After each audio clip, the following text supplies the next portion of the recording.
It is really wonderful to see you all here today. We're starting a new teaching series as we head towards Easter, looking at the encounters, the transformational encounters that people had with Jesus. And when we think about encounters, one of my favorite actually comes from the business world. It's the story of Steve Jobs trying to recruit John Sculley to come and give leadership at Apple Computers.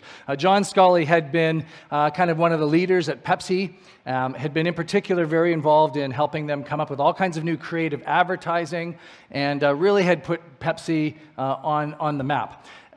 Steve Jobs at the same time was working with Apple Computers. It was very new, and he was trying to bring someone in who kind of give day-to-day leadership of Apple Computers so Steve could do what he did best, which is be creative, invent all kinds of things which are probably sitting on your computer or desktop at home or in your pocket right now. So Steve Jobs hired a headhunter to go and to approach John Sculley, and this headhunter went and first time approached him. There was a great salary offer, some wonderful stock options, and at the end, Sculley said no.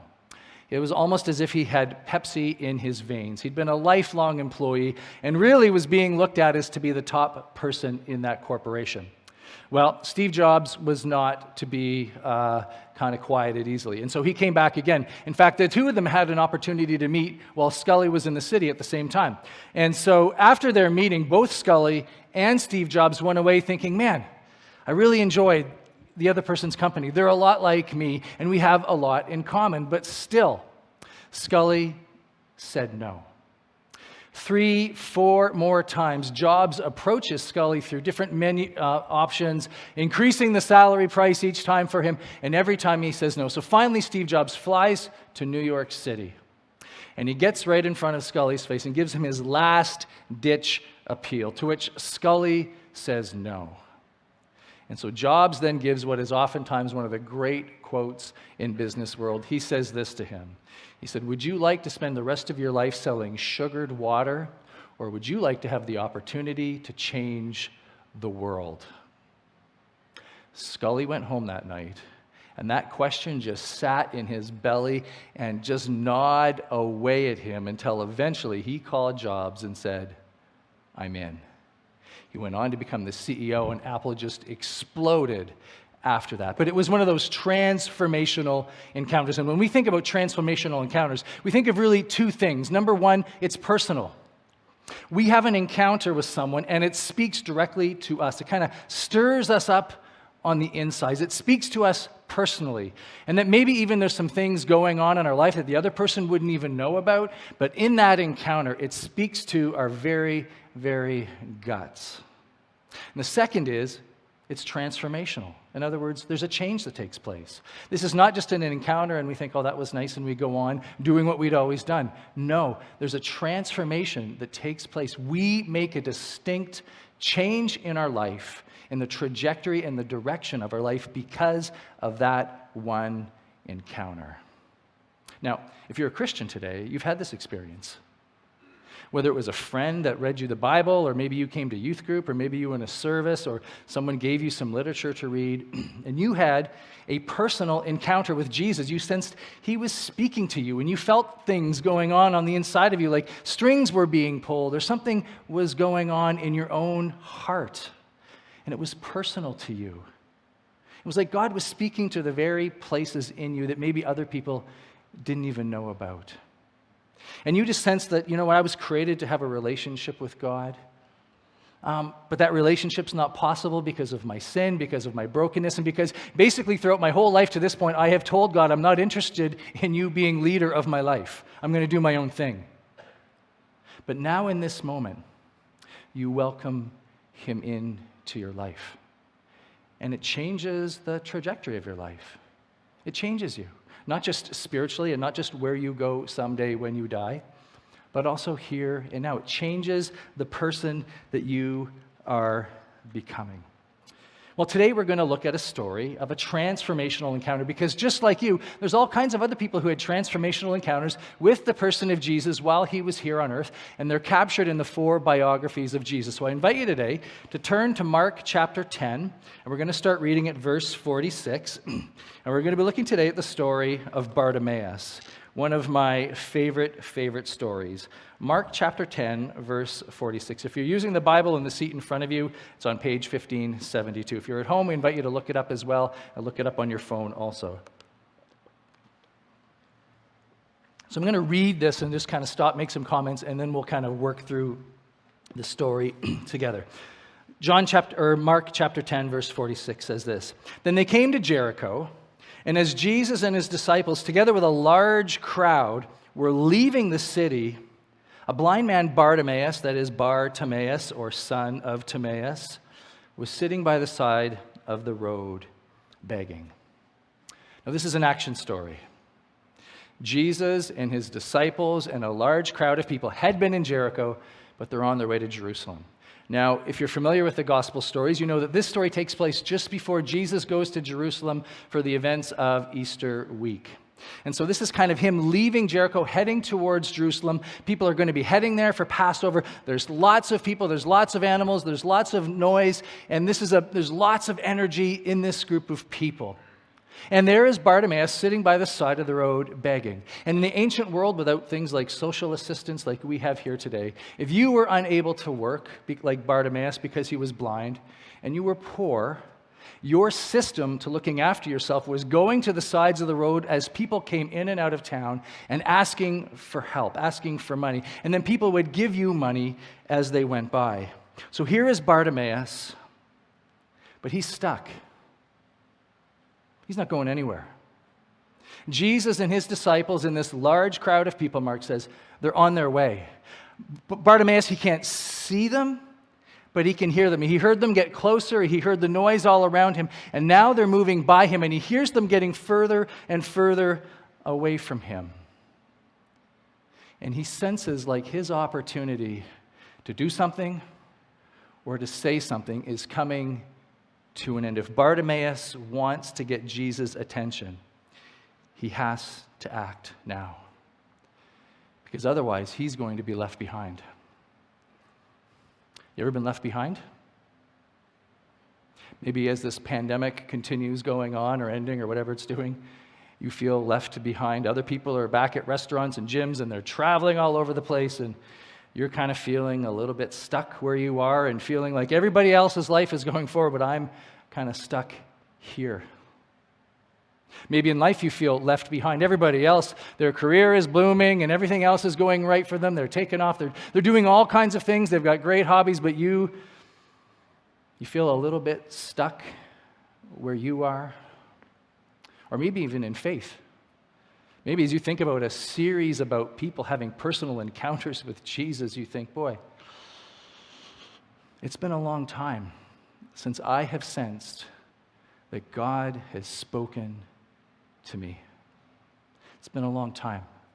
And I felt a little bit left behind at different times in my life. So Bartimaeus was stuck. And he wasn't stuck because he didn't want to travel. He wasn't stuck because he didn't have the gumption or he was lazy. He was stuck because his life circumstances kept him where he was. Being blind meant he could not work, which meant he was poor, which meant he was dependent on being there each and every day in order to beg, in order to get enough money to survive. And as I imagine Bartimaeus, just picture him on the side of the road, and maybe you can picture people that you've seen as you've traveled to big cities or even around our city, sitting on the side of the road looking for help. He just kind of captures the impact of sin and brokenness on human life. He kind of becomes a billboard for all that can go wrong in someone's life. Have you ever just looked at someone and not out of judgment or criticism at all, but just said, boy, life has not been fair to that person. Look, we all have troubles, but they are not distributed equally amongst people's lives. You and I, we all know people, and we just think, man, they have had so many things in their life that have been challenging and difficult. Maybe it's health. Their physical bodies are just a billboard for all that could go wrong with their health. And when your health is not well, it affects so many other aspects of your life. Maybe it's relationships that for whatever reason, the ability to have a healthy relationship, whether it's with parents, with siblings, with a spouse, with kids, just seems beyond. And so everything in life is complicated. Romans chapter 8, verse 22 to 23 kind of captures this image, if you will. Paul wrote this: "We know that the whole creation, humans, nature, everything, has been groaning in labor pains until now." There's a sense of it's just aching under the weight of sin and brokenness. It's crying out. And not only creation, but you and I, us, believers, non-believers, who have the first fruits of the Spirit, groan inwardly, waiting for adoption, for redemption, for God to put things back together again, for the redemption of our bodies. And you know people, and their physical body, their story of their life is that they are just kind of groaning under the weight of sin and brokenness. Now, Bartimaeus had been groaning inwardly, but in this passage he's about to groan outwardly. Let's read in verse 47. It says this: "When he heard," that is Bartimaeus, "it was Jesus of Nazareth, he began to shout, 'Jesus, son of David, have mercy on me.'" Now, I won't scream into the microphone, but it was much less nice than that. Now, before we worshiped here, we used to worship down at our other facility down on Main Street. And that facility had a sanctuary space that was built early 1900s. And it kind of reflected the worship style in the early 1900s, which was a bit more formal. And if you've ever walked in there, you've seen the oak pews. You'd picture the New York Times font, "One faith, one Lord, one baptism" across the top. You picture the pipe organ right in the center, the stained glass windows. It had a certain aura to it. And in those kind of spaces, they have unspoken messages about how it is that you're supposed to behave when you go into that space. And the unspoken message in a more formal worship environment is this: once you take a seat, you do not get up. When you come into church and you have a seat, you are there until the end of the service. If you have to go to the bathroom, too bad. If you get hungry, too bad. If you get a cough, heaven forbid, then you will suffocate it with everything that you have until your eyes are watering and your lungs are about ready to explode. Some of you grew up in a worship environment like this, and you remember these days. As our congregation diversified and we had more people attending services who did not grow up going to church and did not know about these unspoken rules, there were some really interesting moments. I remember in particular one young gentleman who started attending the service.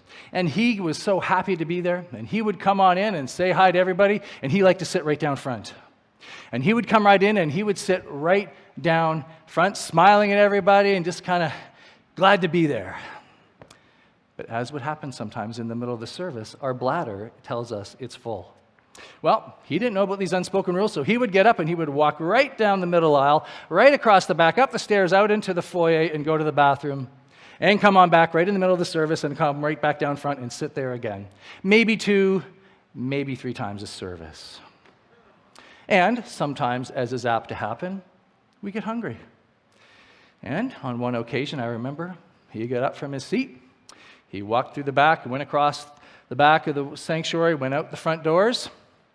2 minutes later, he'd gone to Chuck's Corner Store, and he was hungry.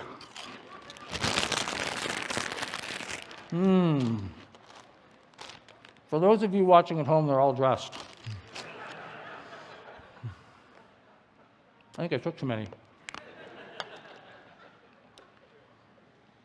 And as he came down front, crinkling that bag of chips, munching away, oblivious to these unspoken rules that he was not aware of, you could just sense in the room, this was not going to go over well.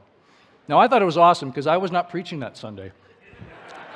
And so it didn't really matter to me how much of a racket that he made. But if you were there, and maybe even as I tell that story, you just feel uncomfortable. You're like, no, he didn't. No, he didn't. If you felt that, then you know exactly what the disciples are feeling in this next verse. Let's read it together, verse 48. Many rebuked him and told him to be quiet, but he shouted all the more, "Son of David, have mercy on me." So here's Bartimaeus, kind of a billboard for the impact of sin and brokenness on a human life. For whatever reason, he hears something about this Jesus of Nazareth. He knows he's coming by. He's feeling left behind, so he hollers out to him to get his attention. And he gets shushed. He gets told to be quiet. He gets the stink eye. And as I read this passage, I recognize in myself that I have been that person on occasion as well. Being disdainful, treating somebody like they're a nuisance because they were interrupting something that we had planned or that we had been doing. Bartimaeus was inappropriate, yes. Disrespectful, maybe. Way too loud and repetitive, absolutely. But the disciples misunderstood what was going on in that moment. That Bartimaeus' outburst, his hollering, his yelling to Jesus wasn't a nuisance. It was a cry for help. It was actually a prayer. It was a prayer. That this groaning that had been building up in his heart and his life got expressed in his hollering to Jesus. Now he uses this phrase, Jesus, Son of David, have mercy on me. Literally, move your heart towards me. And it makes me wonder, what had Bartimaeus heard about Jesus? What were the stories that were being tossed back and forth as he sat there on the side of the road with the other people who were also begging? And it must have been something about the extent that this Jesus, if you can get his attention, he will have mercy on you. You know, I think right now as Christians, we need to listen carefully to what's going on in our time. We need to listen to the voices of the people all around us who I think their inner groanings, their weariness, their frustration, their exhaustion, their uncertainty, their angst is getting expressed in all kinds of ways all around us. I think the temptation is to say, well, what they just said wouldn't sound very good in church, so we're going to ignore it. Or it was too harsh, or we don't like their lifestyle, or we don't agree with everything that they say. And yet we miss what's really going on right now. That there are a lot of people crying out for help. There are a lot of people for whom the weight of sin and brokenness on their life, and in particular over these last 2 years, is doing them in. And they're crying out for help. And our jobs as disciples, as the church, is to be a billboard for the compassion and mercy of God, not to shush, not to ignore, not to treat somebody like they're a nuisance or a bother, but to listen, to engage, and to give voice to their cry that, God, would you move towards me? I think if we asked Bartimaeus what message they had received from the disciples, he would have used the words of John Allen Turner, who wrote, "It's hard to convince people that a God they can't see loves them when a church they can see doesn't like them or ignores them or tries to shush them."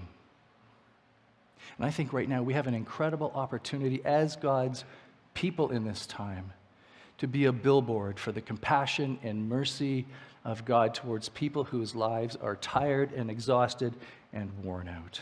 Let's keep reading. Mark 10, starting at verse 49. Jesus stopped and said, "Call him." So they called him. They called to the blind man, "Cheer up, on your feet, he's calling you." Throwing his cloak aside, he jumped to his feet and he came to Jesus. "What do you want me to do for you?" Jesus asked him. The blind man said, "Rabbi, I want to see." "Go," Jesus said. "Your faith, your trust in me, your confidence in my ability to give you your sight back has healed you." And immediately he received his sight and followed Jesus along the road. Now I find this an interesting question. That Jesus would ask Bartimaeus, "What do you want me to do for you?" It might have seemed obvious to us. But Bartimaeus has called him the Son of David. He's acknowledged that Jesus is not just another teacher, that there's something special about him. And Jesus wants to know, if you stand before the Son of David, what are you going to ask me for? Coffee money? A new jacket? Or will you ask me for something that only the Son of David can provide? And Bartimaeus says, "I want to see. I was born blind into this broken world. I had one life to live, and I'm going to live my life blind. I have one life to live, and I'm going to spend my whole life in poverty. I have dreams and intelligence, but people treat me like I'm stupid because I'm poor. Religious people treat me like a nuisance. But Jesus, I believe that you have mercy for people like me. And in this moment, Bartimaeus has a transformational encounter. Jesus transforms him by giving him his sight back. And when Jesus restores Bartimaeus' vision, it's not just a nice thing that he's doing. He's unleashing the weight of the kingdom of God into Bartimaeus' life. That in Bartimaeus we see as it would be done on earth as it is in heaven. When Jesus breaks the curse and he restores him to his vision. I want us to close this morning by thinking about, and we'll invite the team to come back up, this image of Bartimaeus standing before Jesus. And Jesus asking him, what do you want me to do for you? And I want you to put yourself in Bartimaeus' shoes today. Imagine you're standing before Jesus, and he asks you the question, what do you want me to do for you? What would you say? What are the inner groanings in your heart? Where has the weight of sin and brokenness most touched your life right now? Where are the pressure points, the pain points that you say, oh, Jesus, this is the thing, this is the area, this is the relationship, this is the addiction. God, this is the space I'm in, and if only you would speak and move in my life. Let's pray together. Lord, this morning, we thank you that you want to meet with us. God, that it is your heart's desire to meet us face to face, and that you extend this incredible offer. What would you ask that I do for you? And Lord, today maybe it's forgiveness. Maybe today we've been carrying around something too long and we just need to say, God, I'm giving this over to you and I need you to know that it's forgiven. Lord, maybe it's a relationship that is stuck or broken. And God, we just need you to soften hearts and to move in this area. And Lord, today maybe it's just our relationship with you. We need to be reminded today that you see us. You hear the groanings in our hearts. And God, you have moved towards us in mercy.